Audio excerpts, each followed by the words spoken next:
터키의 중동내 역할이 하마스와 무슬림 형제단 같은 단체들과의 관계에 대한 의문이 커지면서 다시 한번 주목받고 있습니다. 민주주의 수호재단의 새로운 보고서는 앙카라의 입장에 대해 나토 동맹국들 사이에서 우려를 불러일으키고 있습니다. 에르도안 대통령 아래에서 터키가 전통적인 친서방 노선에서 멀어지고 이슬람주의 운동과 더 깊이 연계되고 있다고 주장합니다. 자세히 알아보기 위해 이번 새로운 보고서의 주요 저자 중 한 명이자 민주주의 수호재단의 선임 연구원인 신한 시디 박사님을 모셨습니다. 신한 박사님, 오늘 저녁 함께 해주셔서 감사합니다. 이번 보고서의 핵심 내용을 보면 터키가 하마스와 무슬림 형제단과 맺고 있는 관계에 대해 가장 우려되는 점은 무엇인가요? 안녕하세요. 좋은 저녁입니다. 네, 제 말은 이 보고서는 정말 길고 내용도 많고 미국 정부를 위한 권고사항도 상당히 방대합니다. 하지만 하마스와 관련된 보고는 잘 문서화되어 있고 충분히 연구되어 있습니다. 터키 정부가 하마스와 맺고 있는 모든 관계에 대해 기존 자료뿐만 아니라 더 최신의 정보까지 참고하고 있습니다. 하지만 그에 더해 저희는 공개 자료를 통해 터키가 무슬림 형제단의 주요 인물들과 유지해왔고 지금도 유지하고 있는 모든 중요한 관계들을 문서화하려고 노력했습니다. 저희는 주목받는 두 인물을 언급해 여러분의 관심을 끌고자 했습니다.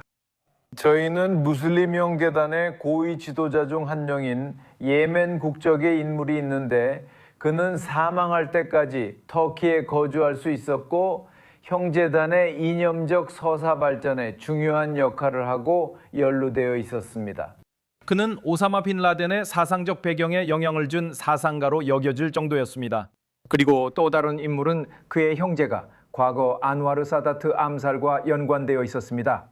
그리고 무슬림 형제단과 연관된 이 모든 인물들은 단순히 숨어 지내거나 은밀하게 생활하는 것이 아닙니다.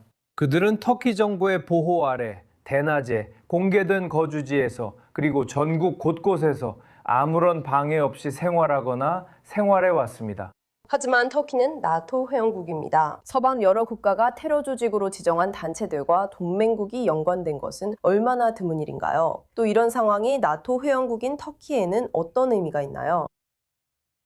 이것은 매우 이례적인 일이고 제 기억이나 관찰로는 터키에게 이에 대한 책임을 묻기 위한 시도조차 없었습니다. 슬픈 진실은 이렇습니다. 터키의 유럽 동맹국들과 미국 모두 이런 연루 관계와 터키가 이런 조직 및 단체들과 얼마나 깊이 연관되어 있는지 완전히 알고 있습니다. 하지만 이를 외면하려는 의지가 있습니다. 그러니까 이게 좀 이상하게 들릴 수도 있지만 미국과 유럽이 수십 년 동안 이란이 지역과 세계 안보에 계속해서 제기하는 위험, 그리고 그 위험이 점점 커지는 것을 얼마나 기꺼이 사실상 무시해왔는지 보면 알 수 있습니다. 최근에야 이를 본질적으로 약화시키려는 조치들이 이루어졌습니다. 따라서 터키의 이런 상황은 이 분야에서 매우 드뭅니다. 그리고 저는 이렇게도 말하고 싶습니다. 터키 내 터키인들이 이 보고서를 접했을 때 저는 기본적으로 이 보고서를 다룬 터키의 소셜미디어와 주류 미디어의 반응을 계속 지켜보고 있었습니다.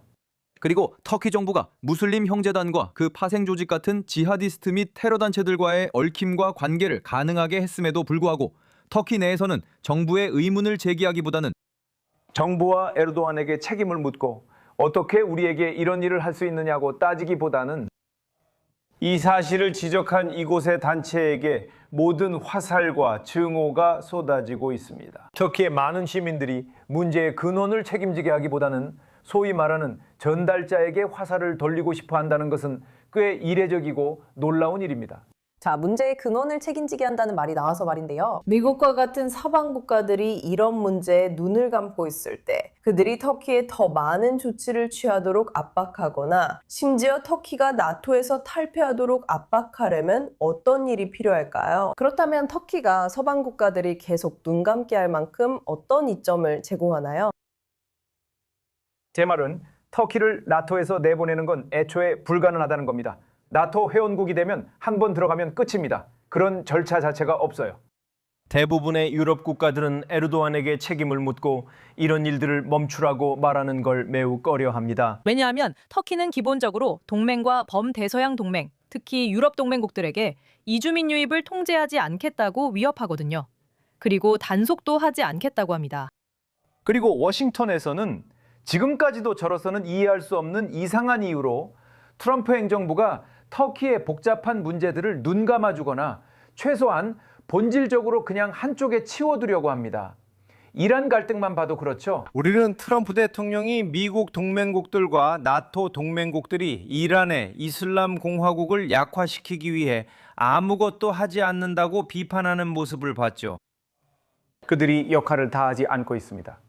새로운 이란 체제 이후 가장 먼저 협력하고 싶어할 나라들이지만 실제로 아무것도 하지 않습니다. 터키처럼요. 터키는 이런 비판을 피했습니다.